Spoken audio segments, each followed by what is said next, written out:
convido os irmãos a abrirem as suas Bíblias no livro de Daniel. Nós vamos ler nessa manhã Daniel, capítulo 1 todo, tentar reter algumas lições aí desse relato histórico. No ano 3º do reinado de Jeoaquim, rei de Judá, veio Nabucodonosor, rei da Babilônia, a Jerusalém e a sitiou. O Senhor lhe entregou nas mãos a Jeoaquim, rei de Judá, e alguns dos utensílios da casa de Deus. A estes levou-os para a terra de Siná, para a casa do seu Deus, e os pôs na casa do tesouro do seu Deus. Disse o rei a Aspenaz, chefe dos eunucos, que trouxesse alguns dos filhos de Israel, tanto da linhagem real como dos nobres, jovens sem nenhum defeito, de boa aparência, instruídos em toda a sabedoria, doutos em ciência, versados no conhecimento, e que fossem competentes para assistirem no palácio do rei e lhes ensinasse a cultura e a língua dos caldeus.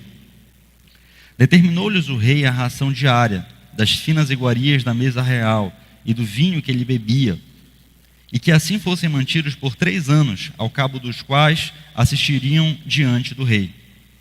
Entre eles se achavam dos filhos de Judá Daniel, Ananias, Misael e Azarias.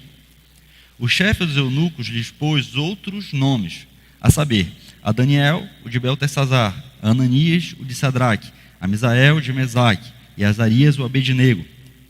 Resolveu Daniel firmemente não contaminar-se com as finas iguarias do rei, nem com o vinho que ele bebia.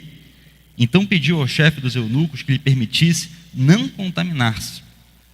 Ora, Deus concedeu a Daniel misericórdia e compreensão da parte do chefe dos eunucos. Disse o chefe dos eunucos a Daniel: tenho medo do meu senhor, o rei, que determinou a vossa comida e a vossa bebida. Por que, pois, veria ele o vosso rosto mais abatido do que os dos outros jovens da vossa idade? Assim porias em perigo a minha cabeça para com o rei. Então disse Daniel ao cozinheiro-chefe, a quem o chefe dos eunucos havia encarregado de cuidar de Daniel, Ananias, Misael e Azarias: experimenta, peço-te, os teus servos 10 dias, e que se nos deem legumes a comer e água a beber. Então se veja diante de ti a nossa aparência e a dos jovens que comem das finas iguarias do rei, e segundo vires, age com os teus servos. Ele atendeu e os experimentou 10 dias. No fim dos 10 dias a sua aparência era melhor. Estavam eles mais robustos que todos os jovens que comiam das finas iguarias do rei. Com isto, o cozinheiro-chefe tirou deles as finas iguarias e o vinho que deviam beber, e lhes dava legumes. Ora, a estes 4 jovens Deus deu o conhecimento e a inteligência em toda a cultura e a sabedoria. Mas a Daniel deu a inteligência de todas as visões e sonhos. Vencido o tempo determinado pelo rei para que os trouxessem, o chefe dos eunucos os trouxe à presença de Nabucodonosor. Então o rei falou com eles, e entre todos não foram achados outros como Daniel, Ananias, Misael e Azarias. Por isso passaram a assistir diante do rei. Em toda a matéria de sabedoria e de inteligência sobre que o rei lhes fez perguntas, os achou 10 vezes mais doutos do que todos os magos e encantadores que havia em todo o reino. Daniel continuou até o 1º ano do rei Ciro. Vamos orar?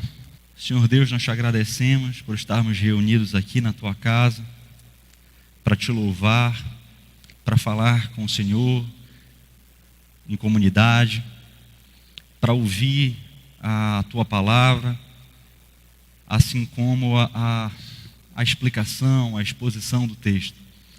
Nós oramos pedindo que o teu Espírito Santo possa nos capacitar para interpretar corretamente o teu texto, extrair aplicações, lições que possam ser aplicadas na nossa vida prática, para que assim, tanto em nossas mentes como em nossos corações, nós sirvamos de objeto de glória ao Senhor.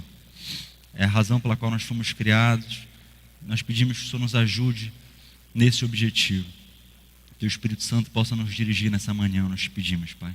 Em nome de Jesus. Amém. Nós vivemos em uma época marcada por algumas tendências muito peculiares, que de uma forma direta ou indireta tem influenciado os programas que você assiste na televisão, os filmes que têm sido elaborados, feitos, as notícias que nós temos visto no jornal, os livros, a política como um todo. Então, todo o estilo de vida do homem contemporâneo, nessa época que é chamada por alguns de pós-modernidade, tem sido influenciado por esse estilo de vida, por essas tendências peculiares à nossa época. Dentre essas tendências, nós podemos encontrar duas tendências principais, tipos que talvez retratam todo esse contexto que nós temos vivido. A primeira delas é o pluralismo. O pensamento pluralista defende que toda a concepção humana, toda a ideia, todo o pensamento tem o seu valor e deve ser respeitado, pelo simples fato de ser uma ideia. Então você não deve rejeitar qualquer tipo de pensamento, pelo contrário, você deve valorizar a pluralidade, a diversidade. E qualquer tipo de declaração firme, absoluta, como a declaração feita pela Escritura, deve ser rejeitada, deve ser posta de lado. Uma outra tendência também que tem influenciado a pós-modernidade é o relativismo. O ensino relativista defende que tudo depende do contexto histórico, ético, cultural, religioso. Então, não existe uma verdade, existem verdades. Existe a sua verdade, existe a minha verdade, e ainda que essas verdades elas sejam contrárias, elas podem coexistir pacificamente. O resultado dessas duas concepções, no campo da religião, é o que se chama de universalismo. Todos os homens, no final das contas, vão ser salvos. Se você tem uma visão pluralista, onde todo tipo de ideia deve ser valorizada, levada em consideração. Se você pensa de forma relativista, não há uma verdade só, então o resultado disso, no campo religioso, é a universalismo. No final das contas, a salvação vai ser dirigida para todos, independentemente do que creiam, independentemente de como conduzam as suas vidas. Por essas tendências do mundo contemporâneo, nós podemos perceber o como a sociedade ela tem tentado destruir qualquer tipo de conceito absoluto, qualquer tipo de ideia que veicule o pensamento radical. Tenta destruir isso e impor para aqueles que acreditam nisso certas formas até de sanção. Nada passa a ser errado em si mesmo. Conceitualmente, tudo pode ser bom ou ruim. Você vai depender aí de uma análise subjetiva de quem está avaliando isso. Então, se determinada pessoa acha que fazer determinada coisa é errado, não é porque ela acredita que é errado, que necessariamente será para todos os outros. Se a Bíblia diz que determinada conduta é pecaminosa, essa conduta é pecaminosa para aqueles que creem na Bíblia, mas não é errada para outros setores da sociedade. Então, tudo passa a ser relativo. E aqueles que creem em conceitos absolutos, como o conceito do pecado, como conceitos do céu, do inferno, passam a ser mesmo ridicularizados. E a gente vê aí todo tipo de nomenclatura que tem sido veiculada recentemente na mídia. São os conservadores, são os radicais, são os homofóbicos, todo tipo de expressão diferente que nós temos ouvido recentemente. Diante desse contexto, nós vamos nessa manhã tentar responder duas perguntas, tendo como base os ensinos do livro de Daniel. E a primeira pergunta é essa aqui: será que diante dessa multidão de vozes em contrário, nós podemos permanecer firmes nas verdades das Escrituras? Será que, mesmo diante desses ventos fortes da filosofia desse mundo, que nós citamos agora há pouco, diante de toda essa pressão para que nós saiamos desse caminho da verdade, será que é possível que um crente hoje permaneça de forma radical, íntegra, reta, firme?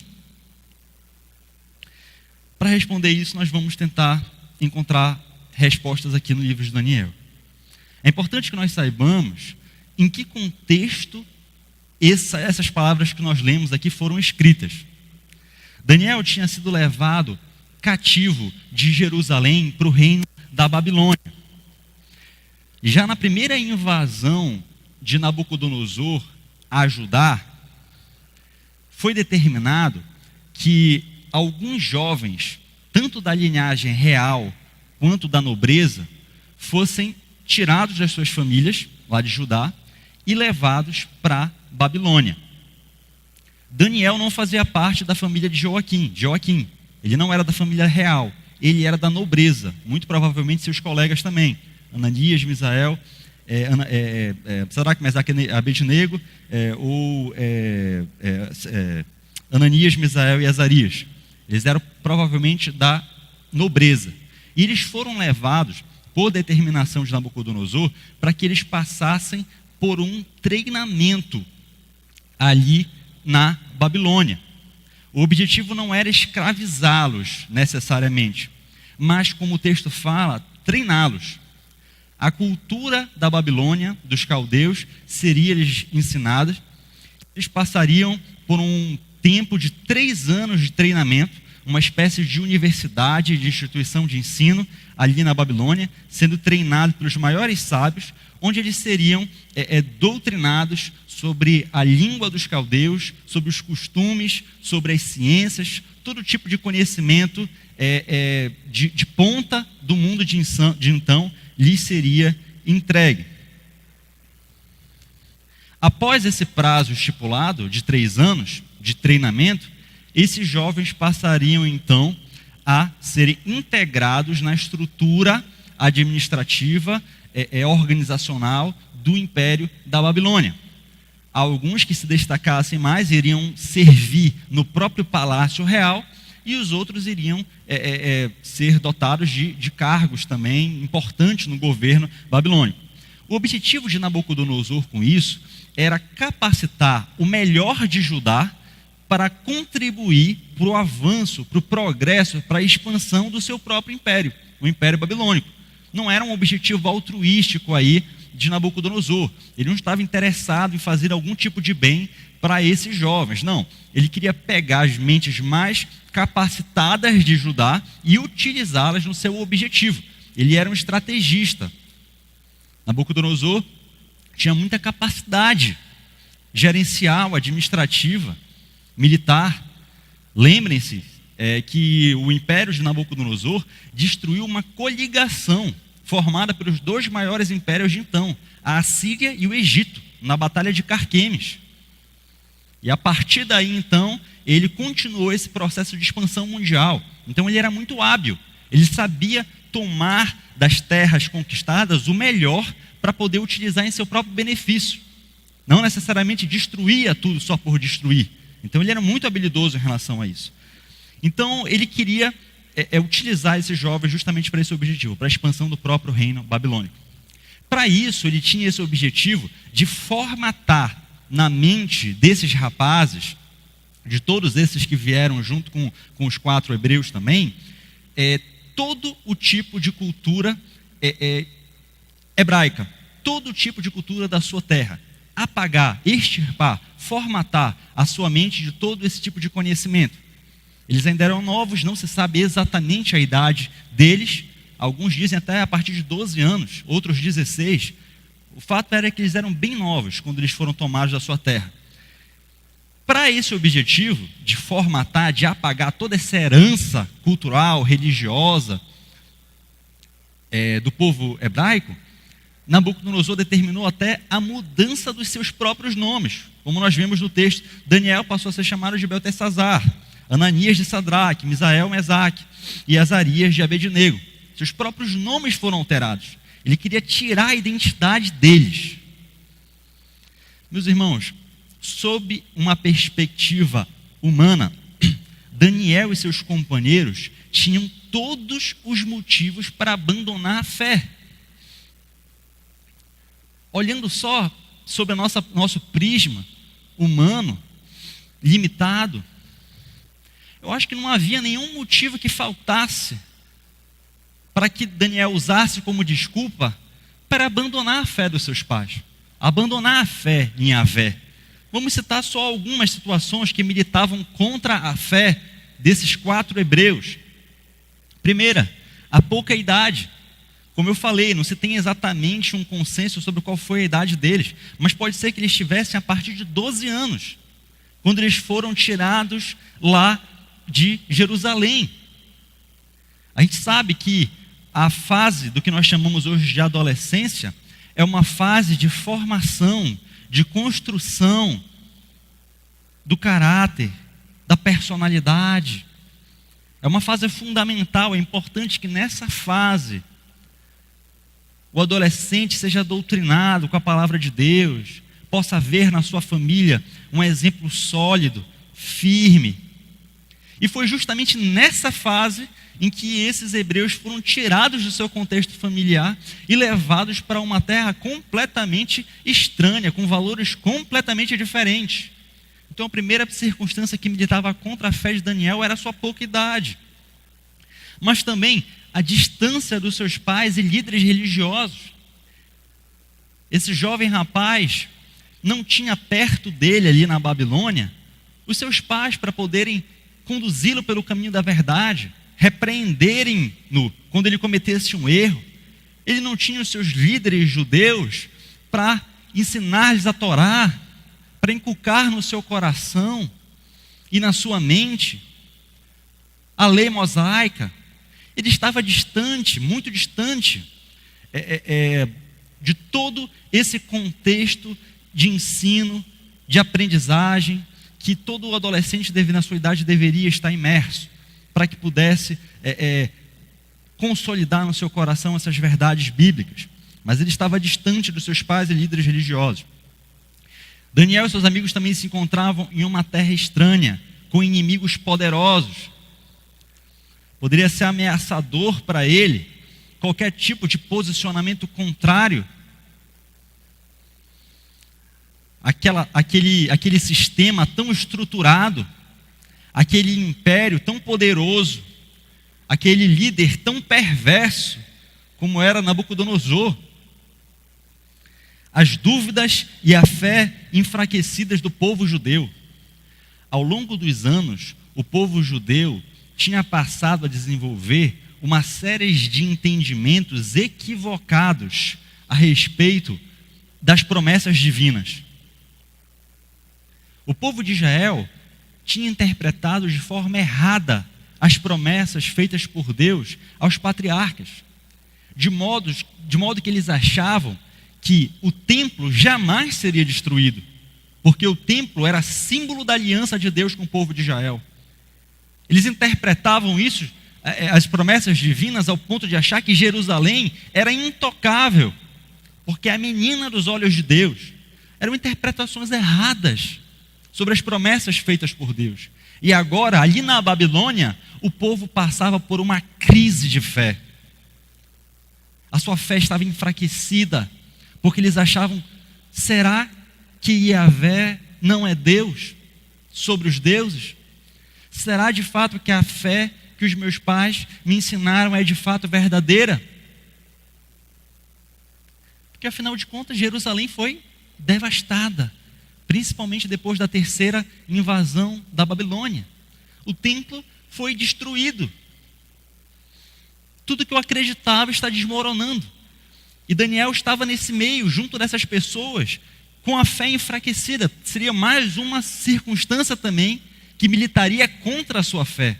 Estar em um meio de um povo com uma fé enfraquecida. Mais uma circunstância também, as ofertas tentadoras. Daniel não estava em qualquer lugar, ele estava na nata do mundo de então. Ele estava no centro político, cultural, acadêmico da humanidade. Babilônia era como se fosse a Nova York, a cidade cosmopolita do mundo de então. É onde haviam os mais altos conhecimentos científicos, é onde havia o maior exército, as maiores ofertas de prazer, as melhores comidas. As ofertas eram tentadoras e ele, nesse contexto, estava no ápice, no cume da pirâmide, servindo diretamente o rei. Como o texto fala, lhe era ofertada, não era picadinho, com banana, que eu gosto muito. Mas não era isso. Eram os melhores vinhos de então. Eram as carnes mais nobres, servidas ao próprio rei. O rei, ele não come qualquer coisa. Né? Se o presidente de um país já não come qualquer coisa, imagina o rei, com poder absoluto, sem nenhuma restrição. E isso era servido para Daniel também. Então, ofertas extremamente tentadoras em todas as áreas. Das comidas oferecidas aos ídolos, as ofertas sexuais, não havia moralidade, não havia padrão ético, religioso, a corrupção dos ídolos, ofertas extremamente tentadoras. Irmãos, outras tantas circunstâncias que militariam contra a fé de Daniel poderiam ser citadas aqui. O poder e as riquezas, por exemplo. Daniel foi colocado numa situação de extrema autoridade, isso poderia corrompê-lo. Essa falsa segurança que o poder, que as riquezas trazem ao homem, às vezes são piores do que a própria tribulação. Muitas vezes a pobreza é melhor para a fé do que a riqueza. E Daniel poderia ser tentado nisso também. Jovenzinho, já no ápice da carreira de qualquer babilônico queria ter, com riqueza, com poder, isso era uma situação que poderia militar contra a fé dele. A falta de tempo, Daniel provavelmente era muito ocupado, tinha várias ocupações, como o texto narra depois, foi colocado sobre o governador da Babilônia, um ambiente completamente pagão, sem nenhum compromisso com Yahvé. Então, meus irmãos, todas as circunstâncias que você pensar possíveis, estavam coligadas para militar contra a fé desse jovem rapaz e dos seus companheiros.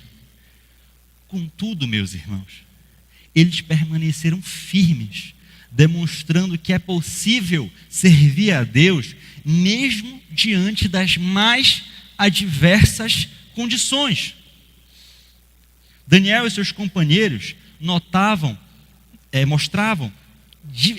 notável firmeza ao se posicionarem diante de todas essas ofertas. Vamos ver alguns exemplos só, elencados aqui no livro de Daniel.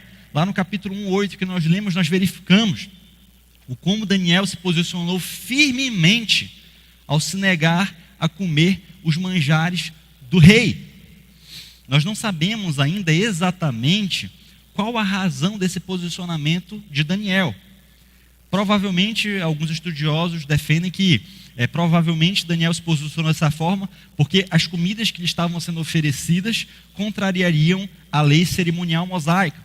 Outros dizem que eram comidas que eram oferecidas aos ídolos. Isso feria a consciência religiosa de Daniel e seus companheiros. Mas o fato é, Daniel se colocou em uma situação em que ele viu que essa conduta ofenderia Yahvé, ofenderia a Deus, e ele se posicionou firmemente, rejeitando esses manjares reais.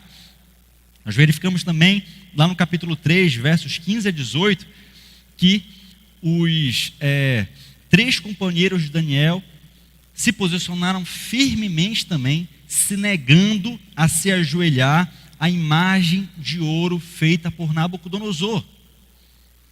Como vocês podem ver pelo relato, isso custaria a vida de qualquer pessoa que se posicionasse dessa forma.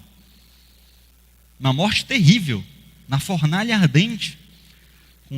Contudo, diante dessa circunstância, eles se posicionaram, se rejeitaram, se ajoelhar e adorar a imagem de ouro. Nós vemos também a fidelidade de Daniel na firmeza que ele teve ao entregar uma mensagem dura, uma mensagem de juízo a Belsazar, lá no capítulo 5, verso 18. Belsazar utilizou os utensílios do templo, que havia sido roubado do templo de Jerusalém, para servir num grande banquete a seus convidados. E Deus colocou uma mensagem de juízo.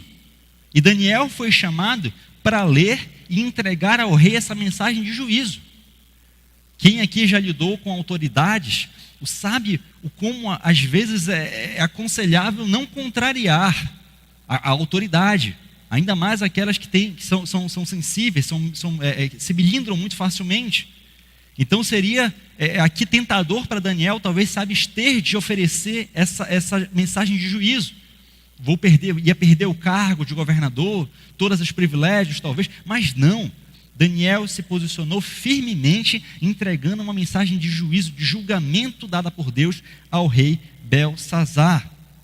Daniel também se negou a cumprir o decreto real que impedia a oração, lá no capítulo 6, verso 10.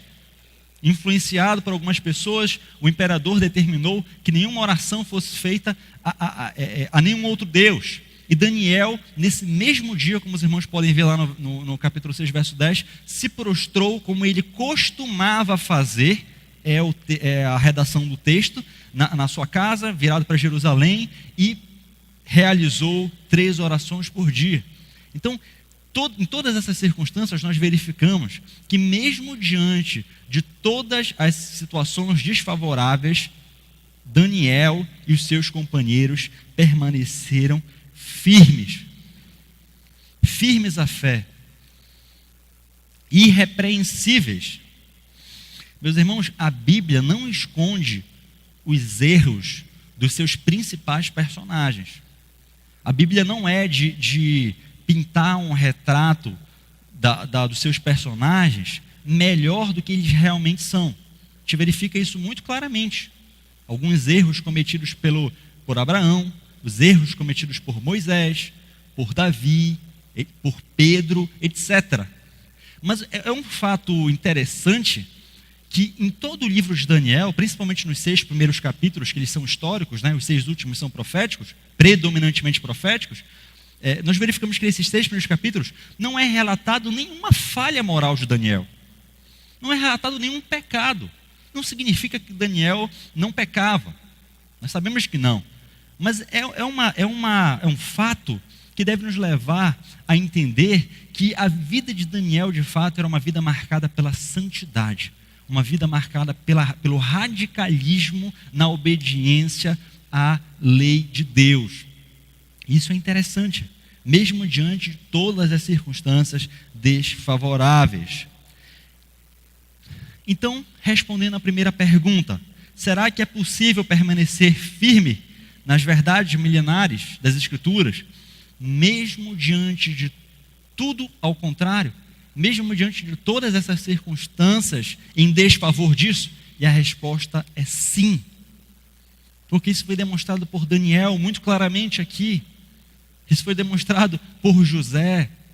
Isso foi demonstrado por todos aqueles servos de Deus relatados no Novo Testamento que se posicionaram diante de um governo que perseguia. Isso foi demonstrado ao longo da história pelos mártires.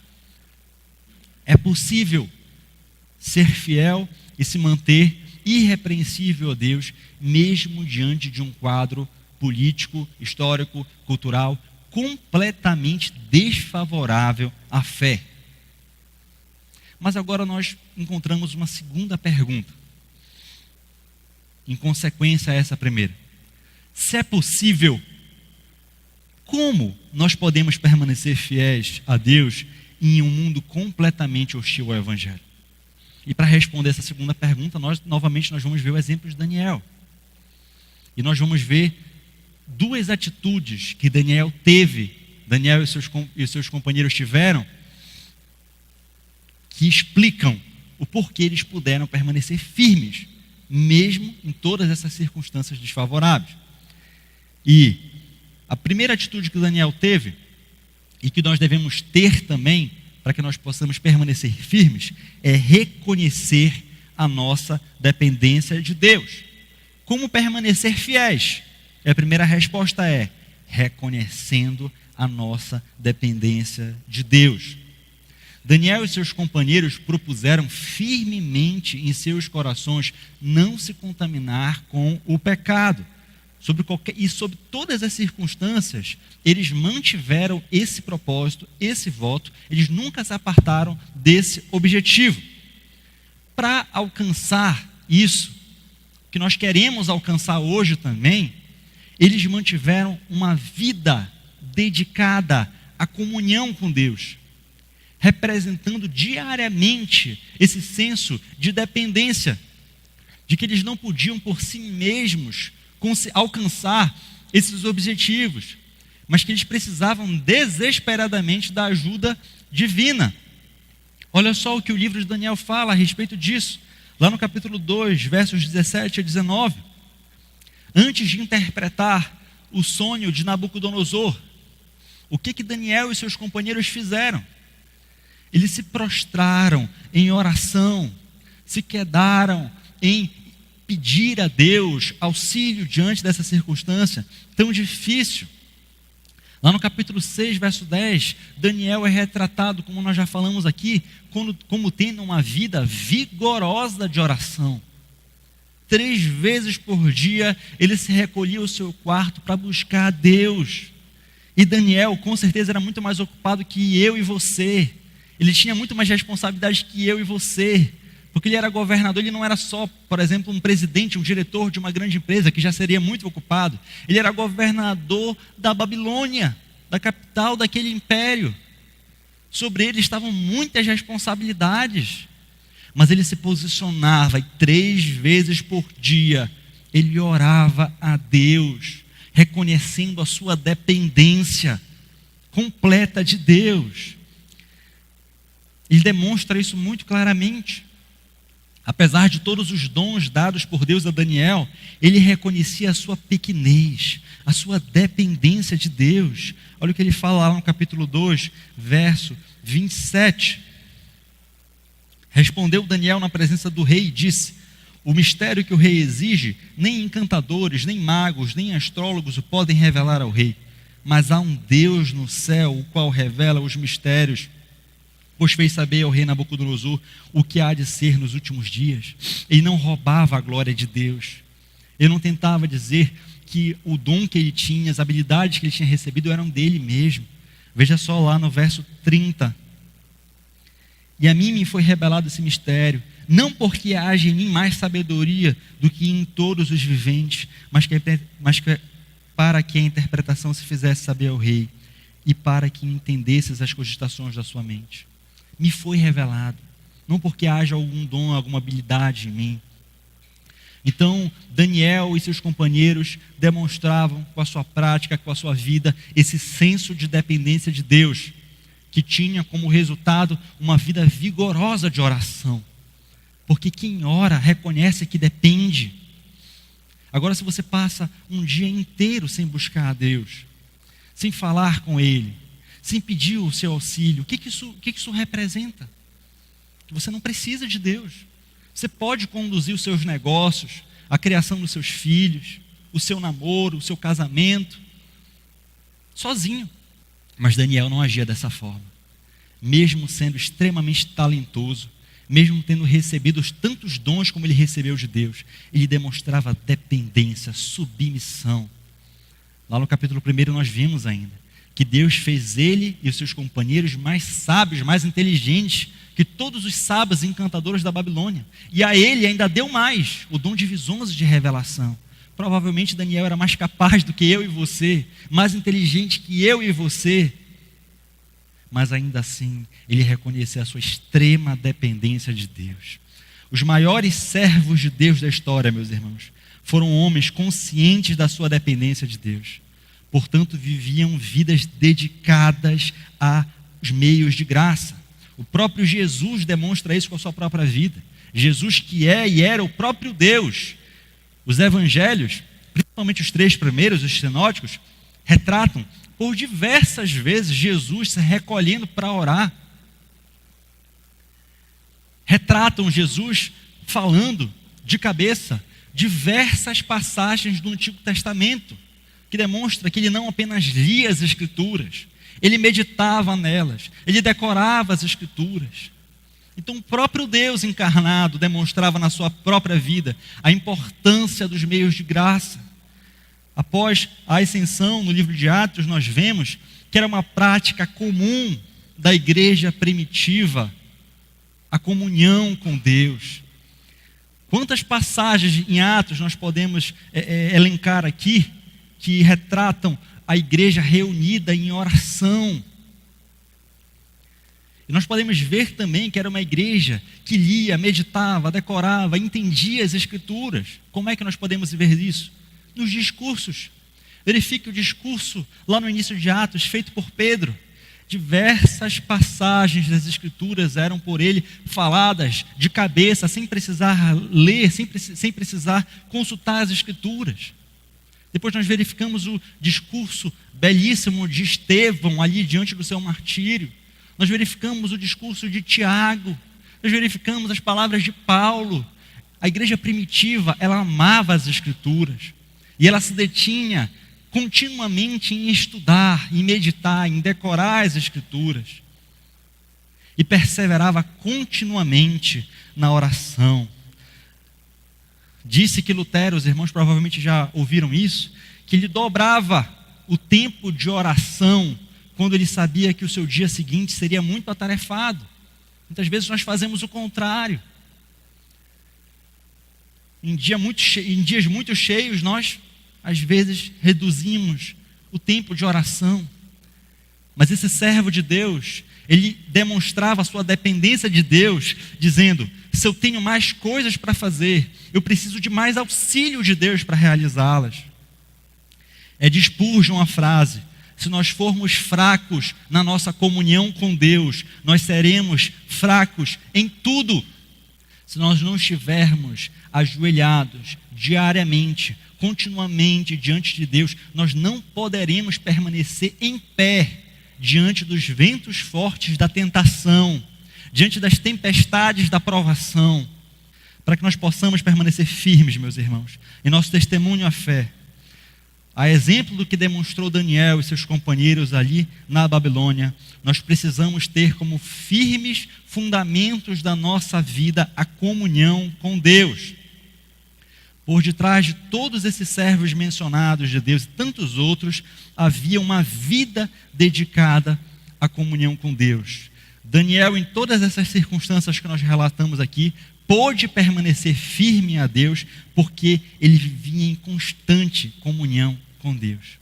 É como nós devemos proceder também, meus irmãos, diante de todos os desafios de hoje. Como nós falamos no início, diante desse mundo de verdades relativizadas, o adolescente e o jovem se coloca num ambiente completamente hostil ao Evangelho, muitas vezes uma sala de aula em que só ele é crente. E como é que ele vai se posicionar firmemente diante de uma mocinha que esteja querendo ficar com ele, se ele não estiver em plena comunhão com Deus? Como é que um jovem casal de namorados vai poder permanecer em santidade contra o pecado sexual, se não estiverem ajoelhados em oração, meditando continuamente na palavra de Deus?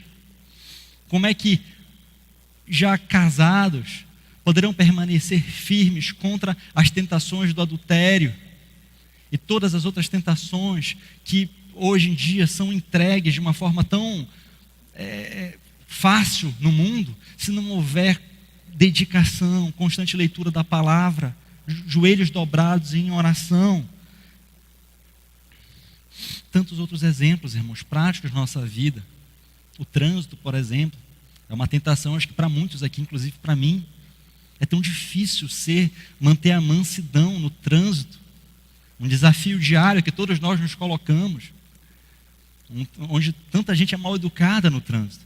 Você permanecer sereno, manso, resistir à tentação de brigar, de gritar, é necessário a comunhão com Deus. É necessário momentos diários de reconhecimento dessa dependência de Deus. Às vezes até aquelas coisas que a gente nem imaginava que poderiam acontecer, acontecem. E se cai nessas coisas, porque está fraco espiritualmente. Já ouvi um relato de um amigo meu, um rapaz dedicado ao ministério, que estava passando pela barreira da Polícia Federal, pararam o carro dele, acharam um bocado de problemas lá e pediram propina dele, para que pudesse liberar o carro. O carro já era um pouco antigo, e ele, um jovem, até dizer, trabalha no ministério, não é da nossa igreja, cedeu e deu ali a propina. Depois que ele caiu em si, ele se arrependeu profundamente disso. Né? Então a gente pensa às vezes que a gente está firme na fé, mas em determinadas circunstâncias nós tomamos determinadas atitudes que nós nem imaginamos que nós tomaríamos, quando pressionados. Quando é que nós podemos resistir a isso, irmãos? A comunhão constante, uma vida constante de oração, de meditação na palavra de Deus. Paulo nos ensina uma coisa muito interessante. Nós devemos encarar essa vida como atletas. Ele fala lá isso em 1 Coríntios capítulo 9, versículo 25. Nós devemos dominar em tudo o nosso corpo, para que nós possamos alcançar uma coroa incorruptível. É interessante essa analogia de um atleta. Meu irmão, se um atleta deixar de manter uma rotina vigorosa de treinos, quando ele for submetido a uma prova, a competição, ele vai reprovar.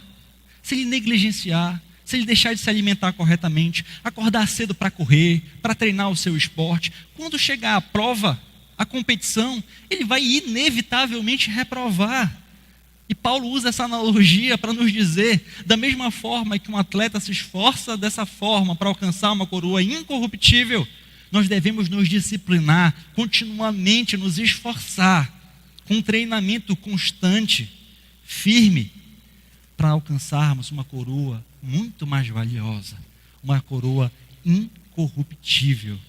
Se nós deixarmos de treinar todos os dias nossas almas, inevitavelmente nós seremos reprovados diante das provas desse mundo e daremos um péssimo testemunho de fé. Então, a primeira resposta à segunda pergunta: como é que nós poderemos permanecer firmes, assim como Daniel permaneceu em um mundo completamente hostil ao Evangelho? A primeira resposta é essa: reconhecendo a nossa dependência de Deus. E nós reconhecemos a nossa dependência quando nós nos quedamos em oração, quando nós continuamente estamos lendo a palavra de Deus, meditando nela, como nós fazemos uso da comunhão dos santos, com regularidade aos cultos, na oitiva da palavra de Deus, utilizando-se, meus irmãos, em resumo, os meios de graça concedidos por Ele. Mas nós vamos finalizar com uma segunda resposta a essa segunda pergunta: como é que nós podemos permanecer firmes? Também confiando na grandiosidade de Deus. Daniel e seus companheiros demonstravam profunda confiança no poder de Deus, mesmo quando eles se deparavam com as maiores autoridades do mundo de então.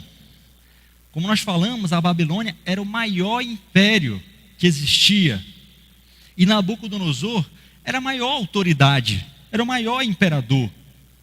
E além disso, o exército babilônico era conhecido por ser extremamente perverso.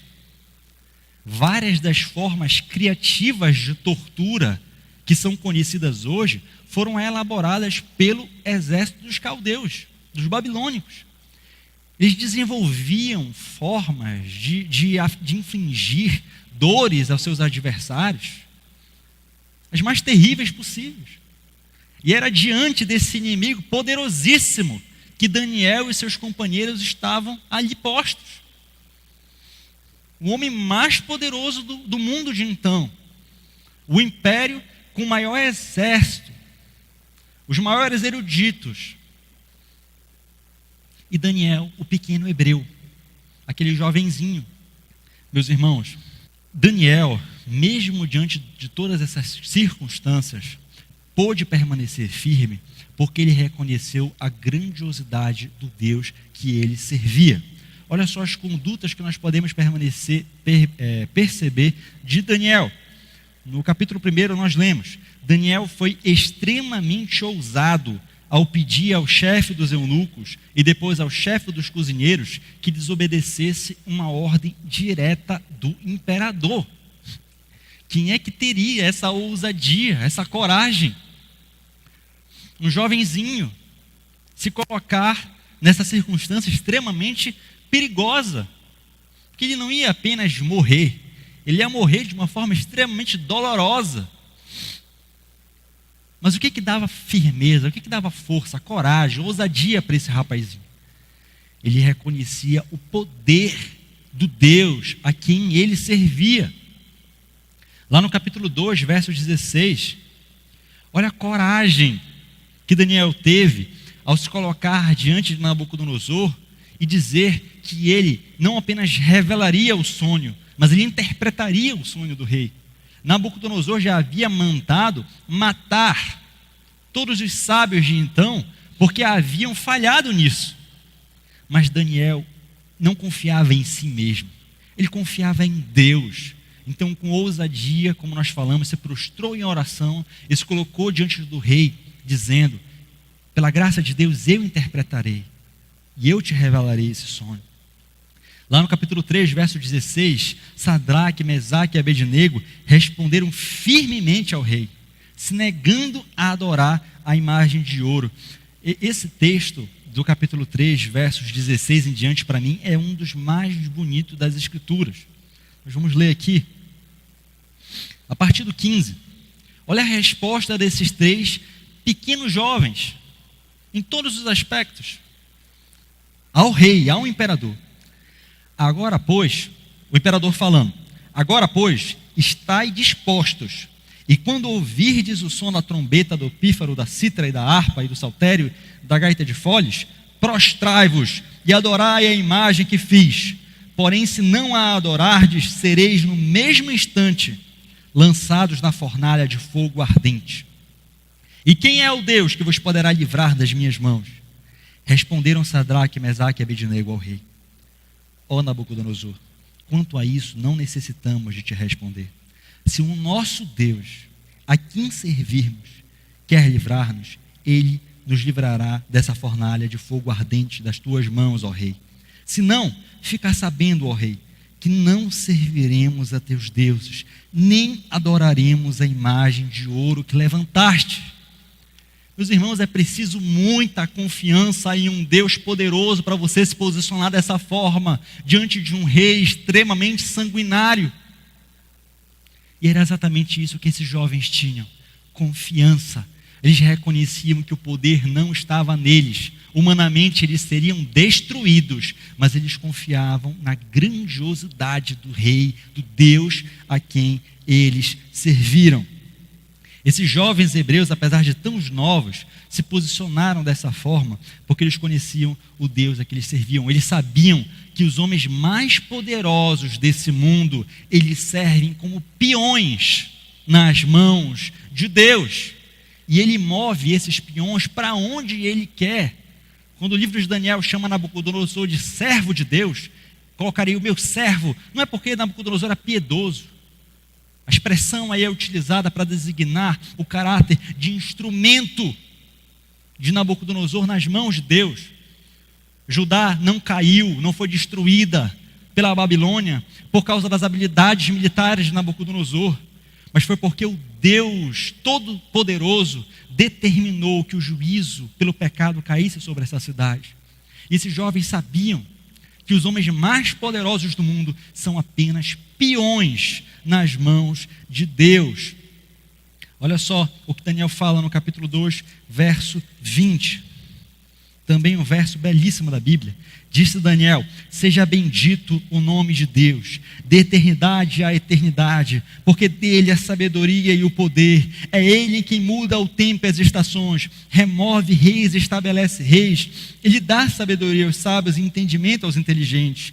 Ele revela o profundo e o escondido, conhece o que está em trevas e com ele mora a luz. Nabucodonosor é poderoso, mas é um mero instrumento, um peãozinho nas mãos do Deus Todo-Poderoso. Interessante uma frase que eu gosto muito e vez por outra eu cito: o maior dos homens não apresenta ameaça maior para Deus do que o maior dos cupins. Se pegar o maior, o mais poderoso dos homens, o mais inteligente, erudito, capaz, o mais rico, e colocar ele por chefe de um exército poderosíssimo, tão inteligente, tão capaz, tão poderoso quanto ele,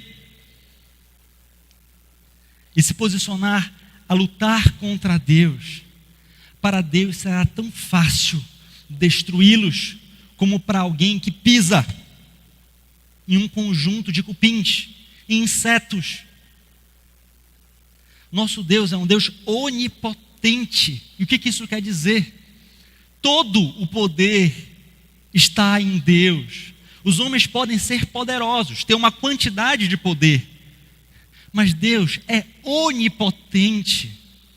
Quem é da área da matemática, o tio Davi talvez possa confirmar essa afirmativa, mas qualquer soma de valores comparada ao infinito equivale a zero. É um valor desprezível.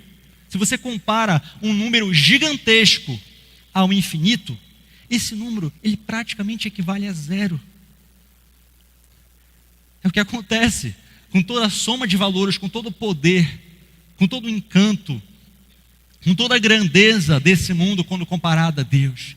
É nada, porque o nosso Deus não é um Deus apenas poderoso, é um Deus infinito. O poderoso testemunho de fé desses rapazes foi utilizado para Deus, inclusive, para subjugar, para quebrar o próprio poderoso da época, o próprio Nabucodonosor. E ele demonstrou a grandeza dele de modo que Nabucodonosor se quedou diante da sua glória. É o que nós vemos lá no capítulo 2, verso 47. Ele fala: disse o rei a Daniel: certamente o vosso Deus é o Deus dos deuses e o Senhor dos reis e o revelador de mistérios, pois pudeste revelar este mistério. Lá no capítulo 3, verso 28 e 29 também. Falou Nabucodonosor e disse: bendito seja o Deus de Sadraque, Mesaque e Abednego, que enviou o seu anjo e os livrou os seus servos, que confiaram nele, pois não quiseram cumprir a palavra do rei, preferindo entregar o seu corpo a servirem e adorarem a qualquer outro Deus, senão ao seu Deus. Portanto, faça um decreto pelo qual todo povo, nação e língua que disser blasfêmia contra o Deus de Sadraque, Mesaque e Abednego, seja despedaçado, e as suas casas sejam feitas em monturo, porque não há outro Deus que possa livrar como este. Lá também no capítulo 4, verso 34 a 37, Nabucodonosor reconhece: levantei os olhos ao céu, tornou-me a vir o entendimento, e eu bendisse o Altíssimo, e louvei e glorifiquei ao que vive para sempre, cujo domínio é sempre eterno, e cujo reino é de geração em geração. Todos os moradores da terra são por ele reputados em nada, e segundo a sua vontade ele opera com o exército do céu e os moradores da terra. Não há quem possa deter a mão, nem lhe dizer: que fazes? Esse era o que se opunha a Deus. E Deus quebrou, subjugou e demonstrou a sua glória, o seu poder. A semelhança de Daniel e dos seus companheiros, nós devemos estar continuamente lembrando o nome de quem nós carregamos em nosso estandarte, nos mantendo firmes na sustentação das verdades das Escrituras e declarando a semelhança desses jovens hebreus: se o nosso Deus, a quem servirmos, quiser livrar-nos da fornalha de fogo, da ridicularização, da perseguição, da rejeição por esse mundo, ele irá livrar-nos, ó mundo. Mas fique sabendo que nós não serviremos aos teus deuses, nem adoraremos a imagem de ouro que levantaste. Podemos terminar, meus irmãos, com duas perguntas, para que nós possamos meditar um pouco nessas verdades contidas no livro de Daniel. A primeira é: como tem sido a sua rotina de treinos para a alma? Como atleta de Cristo, como atleta da fé, como é que você tem desenvolvido essa rotina de treino para a sua alma? É a semelhança de Daniel? 3 vezes por dia, mesmo diante de tantas tarefas, de tantos labores, se colocava priorizando a oração, a comunhão com Deus. É a semelhança desses grandes servos da história que nós lemos, que se dedicavam continuamente à oração. Quanto tempo você tem dedicado para a oração por dia? Você tem orado? É a pergunta talvez que nós temos que fazer.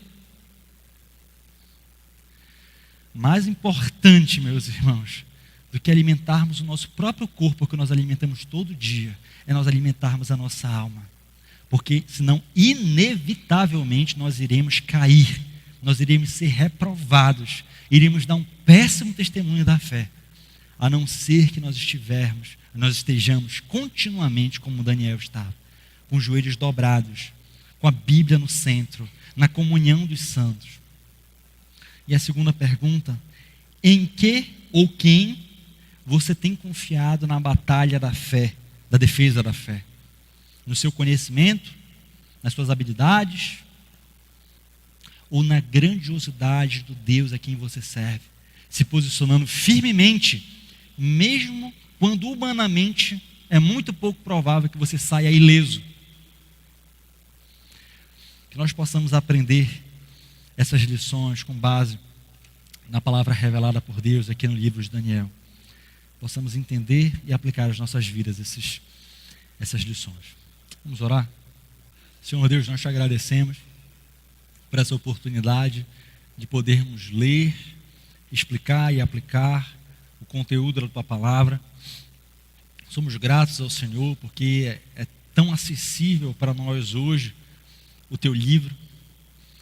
Ajuda-nos, Pai, a continuamente nos debruçarmos, não apenas lendo, mas também meditando nesses escritos, na nossa própria devocional diária, Pai. Nós pedimos que o teu Espírito Santo nos ilumine para tirarmos lições práticas, aplicando na nossa própria vida o que nós estamos lendo. Ajuda-nos, Senhor Deus, a até decorarmos textos principais, para que possamos utilizar nas situações inesperadas do nosso dia. Nos ajuda também, Senhor Deus, a continuamente nos dedicarmos à oração. A nossa carne odeia isso. Esse sistema mundano faz de tudo para que nós não façamos isso. E o próprio Satanás também, se possível fosse, nos desviaria sempre desse objetivo. Mas, Senhor Deus, nós estamos aqui reconhecendo diante do Senhor como nós precisamos disso. Mais do que o alimento para as nossas carnes, nós precisamos do alimento para as nossas almas. E pedimos, Senhor Deus, que isso seja prioridade da nossa vida. Se temos visto televisão, então é porque nós temos tempo. Se temos lido o jornal, muitas vezes uma revista, é porque não nos falta tempo. Nos falta vontade, Senhor Deus. Nos falta muitas vezes o reconhecimento da nossa dependência diante do Senhor. Ajuda-nos, Senhor Deus, também a mantermos regularidade da assistência à tua casa, à igreja, Senhor Deus, na oitiva dos sermões. Ajuda-nos a prestar atenção, a recebermos essas lições, aplicarmos na nossa própria vida. Ajuda-nos, Senhor Deus, por favor, que o teu Espírito Santo possa nos capacitar, porque todos os dias nós somos provados, todos os dias temos pequenos testes. Só dessa forma, Senhor Deus, nós reconhecemos, só nos colocando diante do Senhor, abraçando os meios de graça, é que nós poderemos estar aptos, Senhor Deus, a resistir a essas tentações, a vencer essas provações e glorificar o teu nome, Senhor Deus, assim como esses jovens lá na Babilônia, há tantos séculos atrás, glorificaram e te agradaram, Senhor Deus. Nós te agradecemos, Senhor, e te pedimos isso, em nome de Jesus. Amém, Senhor Deus.